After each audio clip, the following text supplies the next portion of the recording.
Bueno, soy Enrique Barrio, soy vidriero, pintor, siempre me ha gustado la pintura, he nacido en una familia de vidrieros y desde muy pequeño pues manejo las grisallas, los amarillos de plata y todas las técnicas de la pintura sobre vidrio al fuego.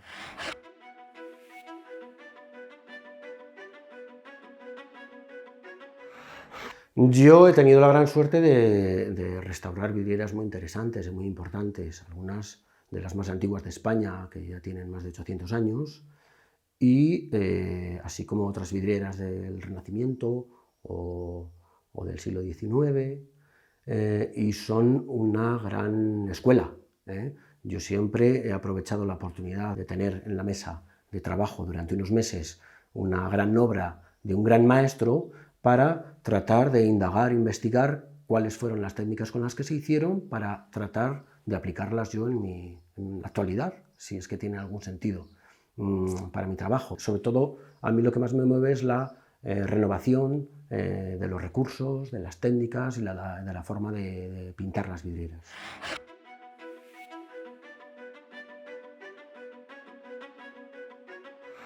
Bueno, en la Catedral de Burgos el principal trabajo ha sido restauración, pero las restauraciones a veces conllevan la reintegración con obra nueva de las partes perdidas. Por ejemplo, en el cimborrio, que durante principios del siglo XXI se acomete una restauración integral, se restauran las vidrieras que quedaban antiguas y se completa lo que faltaba. En este caso es mucho mayor la cantidad de obra nueva que el trabajo a restaurar.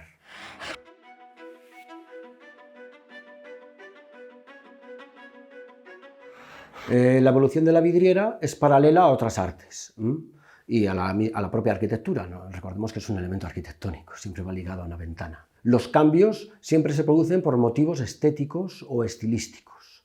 Es decir, desde antiguo, desde las primeras vidrieras hay una técnica en el corte del vidrio o en el emplomado que prácticamente no varían en toda la historia de la vidriera. Sin embargo, es precisamente la pintura, la decoración sobre vidrio, la expresión artística, la que motiva todos los cambios técnicos. Todos estos cambios que están producidos por unas cuestiones estilísticas o de transición de unas épocas a otras, o de etapas constructivas. A veces un edificio no es crear, sino también mantener, completar o restaurar. Las principales modificaciones o avances técnicos aparecen en el siglo XIV con el amarillo de plata y sobre todo en el siglo XIX con la ampliación de los colores de los recursos de la pintura, de los colores de las grisallas.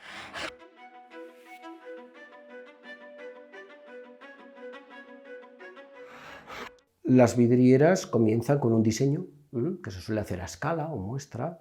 Se solían hacer normalmente acuarela, tinta, y una vez aprobado, ya con las medidas reales, se hacía el dibujo a tamaño natural, escala 1:1. Eso lo llamamos cartón.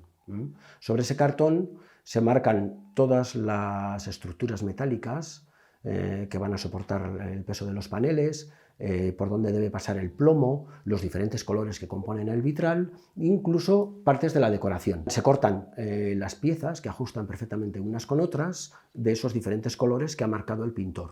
El cortador lo solía hacer con un punzonal rojo en el siglo XIII, pero en el siglo XVI ya aparece el diamante. Y hoy tenemos unas rulinas, unas herramientas actuales que cortan mucho mejor. Una vez que están cortadas todas las piezas de vidrio, se pasan a la mesa del pintor y el pintor aplica las grisallas, que son unas pinturas vitrificables, que se fijan en un horno. El color de las vidrieras, por lo general, la gran parte de los colores están en el propio vidrio, en la masa del vidrio.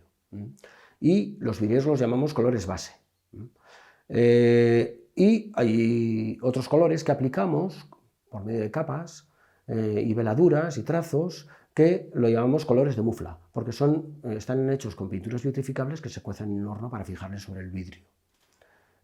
Una vez que las piezas han sido fijadas, que las grisallas han sido fijadas en el vidrio, pasan a la mesa del emplomador, que es el que une con tiras de plomo todas estas piezas, las engasta unas con otras y estañan las uniones y ya queda conformado un panel.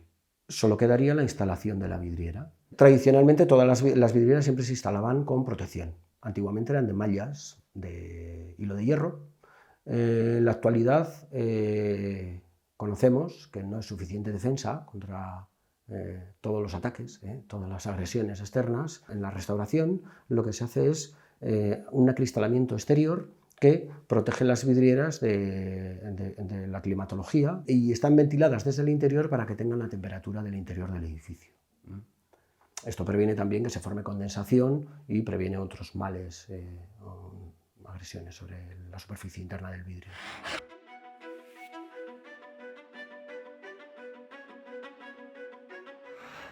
Tenemos que tener en cuenta que son técnicas muy antiguas. El primer texto donde se explica la técnica de la grisalla sobre vidrio aplicada para vidrieras data del siglo XI, de la Esedula del monje Teófilo. Estas técnicas que recoge el monje Teófilo en su Esedula no varían desde el siglo XI hasta el siglo XIV. Poco a poco se van ampliando los recursos de los pintores principalmente. Las vidrieras es un arte de fuego.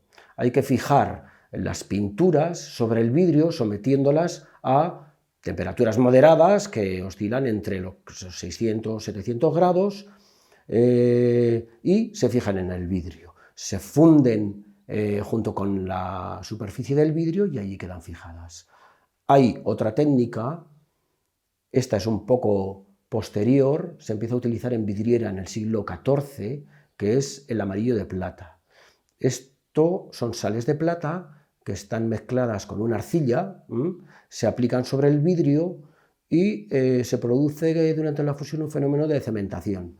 Es decir, las sales de plata entran dentro del vidrio por un intercambio iónico con los componentes del vidrio y no quedan en la superficie, sino que entran dentro. Cuando ha acabado la cocción y lo sacamos del horno, aparentemente no ha cambiado nada, está la arcilla sobre la superficie, pero cuando la limpiamos vemos que ha aparecido el vidrio teñido de un magnífico amarillo.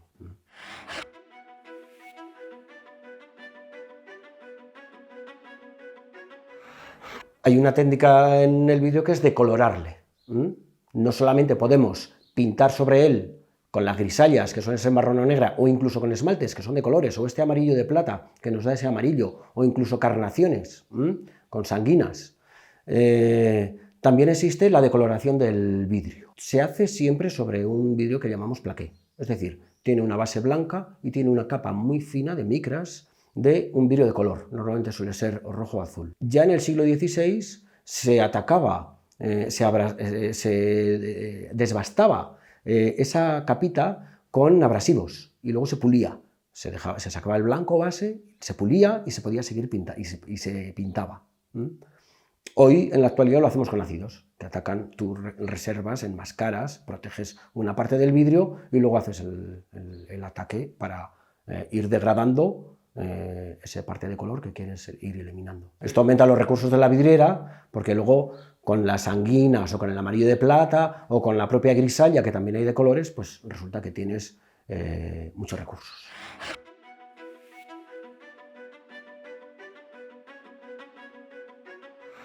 Las grisallas, las pinturas de los vidrieros, la principal pintura de los vidrieros, está hecha con sílice, polvo de vidrio, óxidos de metales y un fundente, para bajar la temperatura de fusión de estas y que se fundan sobre el vidrio cuando reblandecemos la cara exterior.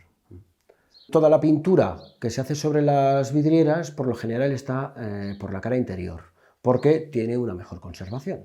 En el siglo XIII, las vidrieras del Rosetón del Sarmental tienen una parte de pintura hecha por dentro, por la cara interior, pero por el exterior tienen unos refuerzos. Esto se debe a que no eran capaces de sumar varias capas de grisalla por la misma cara. Entonces empleaban las dos. En el siglo XVI, que ya consiguen superponer unas capas de grisalla, o sea, unas veladuras de encima de otras, aún siguen haciendo refuerzos por la cara exterior.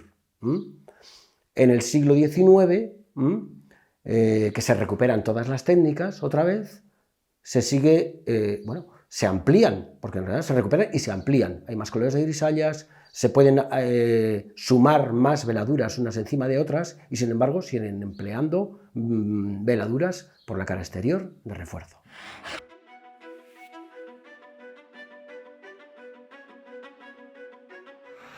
Tal vez lo más importante de las vidrieras de la catedral es la la riqueza de estilos y de las técnicas que se han aplicado para construirlas. También en la catedral han aparecido en los últimos años hallazgos de restos de vidrieras que han venido a completar un poco esas lagunas que había históricas que se desconocían sobre la evolución de la vidriera dentro de la catedral. En estos hallazgos se ha estado trabajando en un trabajo de clasificación y de restauración. Algunos no se podían devolver a las ventanas originales porque ya hay un nuevo ciclo, pero se llevaron al museo y otros restos permanecen almacenados todavía, pues esperando un mejor destino, tal vez un nuevo espacio dedicado a la vidriera exclusivamente dentro del museo.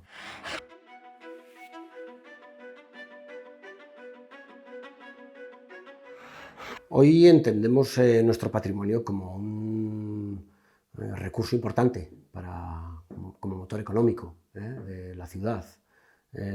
También somos más conscientes de la necesidad de restaurarlo y de conservarlo y de mantenerlo para el futuro. Afortunadamente en la catedral se ha hecho la gran intervención de restauración, ha sido la de finales del siglo XX y principios del XXI. Esto también ha permitido conocer mejor nuestra catedral porque paralelamente a los trabajos de restauración se han ido estudios o pequeños monográficos por capillas o incluso grandes ediciones, que también las hemos visto, y bueno, pues tenemos un mayor conocimiento de nuestra catedral. Esto lo que nos puede llevar es a conservarla mejor, visitarla más y entenderla mejor. La catedral tiene que estar viva, tiene que seguir viva.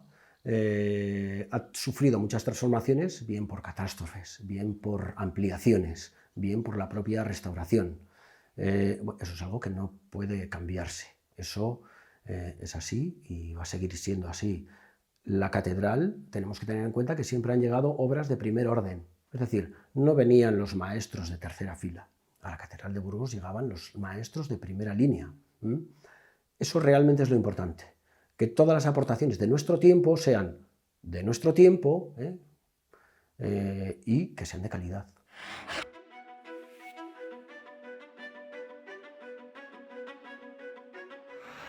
He pasado muchas horas en la catedral. La he mirado desde puntos de vista que nadie ha tenido ese privilegio. He tenido en mi mesa de trabajo durante meses obras que se habían trasladado a la catedral para su restauración. Esto te contamina de una manera que es imposible de deshacer, ¿no? Hay un vínculo con el edificio porque yo voy a hacer el trabajo de vidrieras, pero es inevitable que yo esté aclimatándome durante una hora mirando, porque es que se te pasa una hora y no te has enterado. Cuando estás ahí arriba, todo te llama la atención. Recuerdo una anécdota de un día de trabajo en el Cimborrio con el canónigo Fabriquero, que me enseñaba, metiendo la manita por un sitio que no se veía, por donde se encuentra una nervatura, encontrábamos un bulto y que tenía ojitos, cara, tenía de todo. Estaba hecho al detalle, pero no se veía. Ahí solo lo vio el que lo hizo. Y él me preguntó: ¿tú sabes por qué han completado eso tan bien? Pues digo, no. Y dice, pues hombre, porque Dios lo ve todo. Pero no solo eso, dice, Dios lo ve todo y además tenían una manera de trabajar. Ellos lo hacían bien aunque no se viera. Era un espíritu muy diferente al actual. Es una de las cosas que más me ha asombrado de mi trabajo, ¿no? Ver ese cariño, esa dedicación, ese oficio tan cuidado y tan bien hecho. Un templo como una catedral es, primero, es tecnología punta. de la construcción de la época. Es arquitectura, es religiosidad, misticismo. Una catedral encierra un montón de valores, tiene unos valores culturales, históricos, impresionantes. Es la iglesia más importante de nuestra diócesis, es un almacén de obras artísticas impresionante y encima es mi lugar de trabajo durante años. Bueno, son esas cosas, es difícil de... Yo tengo una relación muy especial con la catedral porque siempre trato de mirarla como que fuese la primera vez que la miro.